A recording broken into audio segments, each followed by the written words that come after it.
Hi friends, మన Dominar 400కి అయితే ఈ వైజర్ ఎప్పటి నుంచో ఉంది. కొంచెం చేంజ్ చేద్దాం అనుకున్నా, ఎందుకంటే ఛానల్ పేరు చిన్నగా కనిపిస్తుంది. ఇక్కడ కనిపిస్తున్నాయి ఈ రాడ్లు అనేవి వైజర్కి షేక్ కాకుండా ఉంటాయి అనమాట హై స్పీడ్లో. ఇంకా చూడండి వైజర్ లేకుండా డామినార్ ఎట్లా కనిపిస్తుంది అనేది. ఇంకా చూస్తున్నారు కదా, ఇట్లయితే డిస్ప్లే సైడ్ నుంచి కనిపిస్తుంది. అండ్ ఇది మన పాత వైజర్, ఇది కొత్త వైజర్ అనమాట. ఇది మన హోండా షైన్కి ఉండే కదా కన్యాకుమారి రైడ్ చేసినప్పుడు, సేమ్ అదే వైజర్ తీసి ఇప్పుడు మనం డామినార్కి అయితే ఫిట్ చేద్దాం. ఈ మా ఇంటి పక్కల పిల్లలు అనమాట, నేను ఏదైనా రిపేర్ చేస్తే వాళ్ళు వచ్చి చూస్తుంటారు అనమాట. సో అందుకే వాళ్ళకి చెరొకటి వైజర్ చేతిలో పట్టించిన. ఫిట్టింగ్ అయ్యాక చూడండి నెక్స్ట్ లెవెల్ ఉంటుంది. I haven't actually introduced myself. My name's Keone. That's a dream to be popular.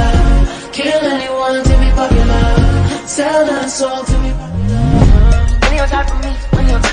రెండు వైజర్లో ఏ వైజర్ కరెక్ట్ బైక్ సెట్ అయిందో కామెంట్ చేయండి. నా ఒపీనియన్ నేను నెక్స్ట్ వీడియోలో మీకైతే అప్డేట్ చేస్తాను.